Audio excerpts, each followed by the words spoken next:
If there's anything that narcissists are really good at, it's avoiding communication, especially when you're trying to communicate with them about something that they're doing that is hurting you. In today's video, I'm going to go over 6 methods that they use, which is certainly not an exhaustive list, but 6 methods that they use to avoid communication about their own problematic behavior. And I'm making this video in the hopes that you may be able to recognize if these things are happening in your relationships and not fall victim to the gaslighting, the confusion, and the self-doubt that the narcissist is likely trying to convince you to internalize. Welcome to Looking Behind the Mirror, where we explore narcissism and take our lives back as we make sense out of nonsense. As a quick disclaimer, everything I say is based on my opinions and my personal experiences. I'm not a professional, and if you're really struggling, I encourage you to seek professional help. I am providing links below for you. So let's jump right in. These are all tactics that I have experienced myself, so I will just present them one by one and go over my thoughts about what these tactics actually meant and how we can better handle them or not handle them in order to keep our own sanity. The first tactic a narcissist will use is really different ways of asking the question, why should I listen to you? And for me personally, one way I experienced this was being asked the question, well, why don't you just leave then? When I felt like I was expressing very valid concerns based on very reasonable expectations. What I mean is asking this person, why are you being so mean? Why are you so impatient? Why can't you just talk to me? Why do you have to yell? Things that felt extremely reasonable. Anyone should be able to expect that their committed romantic partner treats them with a little bit of decency and respect and isn't yelling at them, being impatient and cruel, right? Well, it doesn't really matter how reasonable your expectations are. If your partner is basically saying, why should I listen to you? Which is really what he's saying when he says, why don't you just leave? It's actually a good question. Why am I staying with someone that treats me this way? Why am I asking this person to act in a different way? Like I said, it doesn't really matter how reasonable my request is. This person is acting the way they're acting. I've asked them once, well, 100 times, but if I've asked them once to stop yelling, to stop being so impatient, to stop being so mean, and they didn't change, nothing got better, why am I asking them again? Why don't I just leave? It's actually a really good question. I remember at the time feeling like, I'm asking you for the bare minimum. I'm asking you to just be a decent person. But like I said, that doesn't matter. And when you don't leave a situation in which you're being treated badly and you continue to raise your concerns, when the narcissist says something like, well, why don't you just leave? They really are asking you, why should I listen to you? Really, why? Because I can treat you however I want and you're obviously not going anywhere. You're just going to sit here and complain. So why should I care? Why should I listen? Why are you wasting my time? It feels incredibly insensitive and cruel because it is, but it is also the reality that you're in when you're in a relationship with somebody that doesn't care about your feelings. And this really roadblocks communication because this person is really clearly saying, this conversation's over. I'm not interested in what you have to say. It is what it is. I'm not going to change. And if you don't like it, you can leave. I don't know how you communicate past that point. The narcissist is actually communicating pretty clearly with you in this kind of a situation, as unfair and cruel as it is. The second method that I'm going to go over is really similar to the first one, and I'm going to call it, what more do you want from me? This was expressed to me by the narcissist saying something like, I'm with you, aren't I?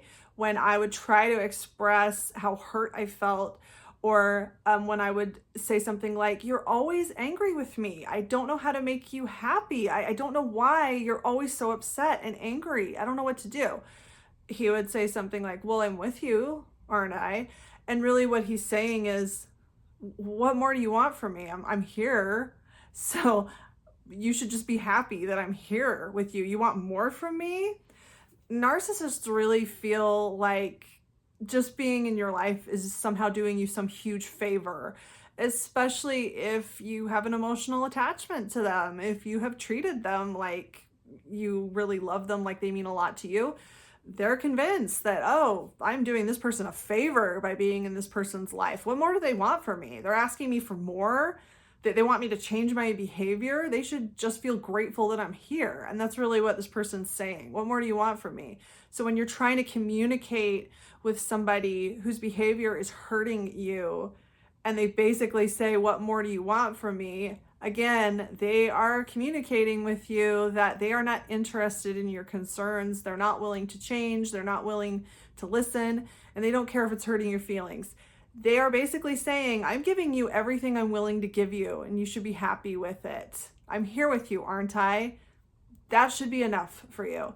So this is another actually kind of clear way that a narcissist can communicate. It's just really hard to hear it, really hard to accept it, and really hard to believe that this person isn't willing to give you even the bare minimum of decency. But it is clear communication of, hey, this is it. This is all I'm willing to give you. So take it or leave it. Okay, now let's move more into the crazy making, into the unclear communication that shuts down communication. The third method I'm going to talk about is when a narcissist says something that means you aren't doing enough. You aren't trying hard enough. You aren't listening to me. You don't care about me. You're not whatever. And these things are always ambiguous, they're unclear, and the more clarity you try to ask for, the angrier they get and the more confusing things get. This can get really, really ugly and very emotionally abusive, because this is a situation in which the narcissist is really using you as an emotional punching bag, when the narcissist just needs to take their anger and frustration out on somebody, and it's going to be you. So they make up anything they can think of, or even if they can't think of anything, they just make something up, like you aren't trying hard enough, or you aren't listening to me. You can't really defend yourself against anything like that. So when you're trying to communicate with them and you're trying to ask them for clarity, like, what do you mean I'm not trying hard enough? What do I need to try harder at? What can I do to show you that I do care? What can I do to make you feel better? What do you need from me so that you won't be so angry? The narcissist never has a clear answer to this. They just get angrier. And they might say things like, I don't need to tell you again. I've already told you. Or if you really cared about me, you would already know. Or they might pull something up that they've never said before and act like they've already said it 100 times. Like, I always use the example of leaving your shoes on the wrong side of the door. I've asked you 1,000 times to leave your shoes over here, but look, they're over here. You never listen. And it's like, okay, well, I'm sorry. I don't remember you asking me that. Let me move my shoes over where they belong. Now are you happy? And of course, no, the narcissist is just more angry. Narcissists don't want to present you with a situation that you can fix. They don't want to present you with problems that make sense, that you can work together to overcome, because the narcissist just wants a problem. They just want something to fight about. They just want something to use you as an emotional punching bag over. They want to sit and squabble and fight over anything. So it's not about the solution. The harder it is for you to find a solution to the problem, the better it is for them, because they just want the argument to keep going so that they can let off this steam or project all of their problems onto you, make you the bad guy, make you carry the emotional weight, or just stress you out to alleviate their boredom. And the harder you try to fix the situation, the harder you try to calm them down, the more upset they get, because they don't want the problem fixed. They want the argument to keep going. So this is why it just doesn't make any sense. It's like, I'm trying to make you happy. I'm trying to give you what you want. I'm doing all the things that you're complaining about, and you're just getting more upset. It doesn't make any sense until you realize that it's because they want the argument to keep going. They don't want you to try to fix anything. If you actually are able to fix something they're complaining about, Now they have to go find something else to complain about. And of course that's aggravating for them. So this is the third roadblock of communication, is just these ambiguous demands that don't make any sense. Just this message of you aren't doing enough. No matter how much you're doing, no matter how hard you're trying, it's not enough. You just aren't doing enough. And if you can't figure out why, if you can't figure out what it is you aren't doing enough of, that's your problem. Keep trying. The fourth method that narcissists use to block communication is to turn their problematic behaviors into virtues. So a good example of this might be if they are screaming and yelling at you because you forgot to turn the light off. And then when you try to push back and say, oh my gosh, why are you getting so angry? Why do you have to treat me like this? Just because I didn't mean to, I just accidentally left the light on. Then they push back with something like, well, I'm sorry that I care so much. I'm sorry that I am mindful of our budget and the electric bill. I'm sorry if I'm the one that cares about these things and you obviously don't. So they're turning their impatient, cruel, abusive behavior into a virtue of, oh, well, I just care. And I've actually heard this said even over silly, stupid things like leaving your shoes on the wrong side of the door, turning it into something they care about. Or maybe yelling at you because you, maybe they're trying to tell you that you weigh too much, you need to lose weight. So even something as cruel as that, they can turn it into, well, I just care about your health. I'm sorry if I care about your health more than you do. And this makes it really hard for you to try to communicate to them how much their behavior is hurting you, because they've turned it into their own virtue. And they've kind of turned it around on you. Well, you're the one that obviously doesn't care about the electric bill, or you're the one that doesn't care about your own health. What's wrong with you? I'm the one that cares so much. I'm the one that's just so mindful about all these important things. The fifth way that narcissists will block communication is to turn things around and convince you that you're the one with the problem. And one way they might do this is if you're trying to ask them, why are you 3 hours late coming home from work? They might turn this around and say, why are you being so controlling? Or maybe if you found messages on their phone where they're clearly having some sort of affair with somebody, they can turn it around and say, why are you spying on me? Why are you going through my phone? Or if they're being financially irresponsible, they're spending too much money on things and then maybe they're hiding it or lying to you about it, and you bring it up and they say, why are you controlling what I get to spend? Basically, any valid concern that you have about their behavior or things that you're confused about, that you're trying to bring up, they're turning it around and trying to say that you're the one with the problem. You're the one that's controlling. You're the one that's paranoid. You're the one that's insecure. And then this way, they place the focus back on you. They turn it around and make you feel like you need to defend yourself now.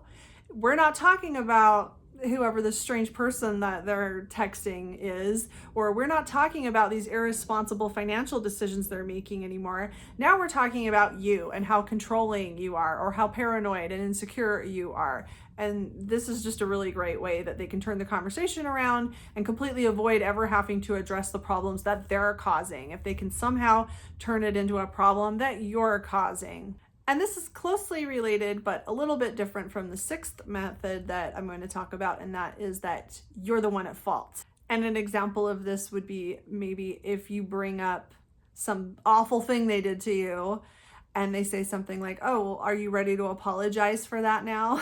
Like maybe you took them to a party and maybe they got really drunk or something, and their behavior was just outrageous, and you finally had to somehow convince them to leave and take them home or whatever. And now they're upset at you for forcing them to leave the party instead of taking responsibility for their own behavior. They'll say something like, are you ready to apologize now? Or the example I just used about finding text messages on their phone, that proof that maybe they're cheating on you, and you try to bring this up to them and they turn it around on you. You're the one that's caused this problem. If you weren't so paranoid, if you would just trust me and stop going through my phone, then I wouldn't feel the need to cheat on you. My behavior is your fault. You're the one that's caused this problem. And any attempt that you make to try to bring this up and talk through it is met with this automatic blame shifting of, oh, are you finally ready to apologize for what you've done? And of course, this really shuts down any attempt at communication, because now again, the attention's been shifted over to you and what you've done, and you're trying to now defend yourself. You're now focused on yourself and trying to correct these supposed misunderstandings that the narcissist has about you, and you're no longer talking about whatever awful thing the narcissist did. So these are just a few roadblocks that I thought that I would bring up and address, because I felt like there were specific examples of things that if you're dealing with a narcissist, you're likely running into these quite often. And if you can identify these, my hope is that you will not fall into the trap of internalizing the message that the narcissist is trying to give you. You're not going to fall victim to the idea that you are the one that's being controlling, you're the one at fault, you're the bad guy. It can be really easy for us to start believing these lies and falling for these narratives and blaming ourselves, and really learning to keep our mouths shut in these relationships. Now, there really is no point to confronting narcissists about their behavior or having conversations about their behavior, because they really are just opportunities for the narcissist to further confuse you and gaslight you. So there really is no point to voicing your concerns. But I think there is a point in recognizing these manipulation tactics and not internalizing them, not falling for them. If you try to bring up something very important to you, like a specific question you have for the narcissist, just to use a benign example, let's say that they told you 3 days ago that you're going to go have dinner at their sister's house on Wednesday. Let's have dinner at my sister's house on Wednesday night. And you say, okay. And then Wednesday night comes along and you get home from work and they ask you why you haven't cooked dinner, or why you haven't picked up dinner for them. And you say, well, I thought we were going to your sister's. And they go off on some tangent. I think in a situation like that, the question would be, why did you say 3 days ago that we were going to your sister's for dinner tonight? And they might say something like, I never said that. I think an appropriate response would be, okay, why did you tell me 3 days ago that we were going to your sister's tonight? And then they might say something like, well, you never listened. Why don't you ever listen to me? That's not what I said. And then you would just repeat the question. Well, why did you tell me 3 days ago that we were going to your sister's tonight? If you can see the pattern here.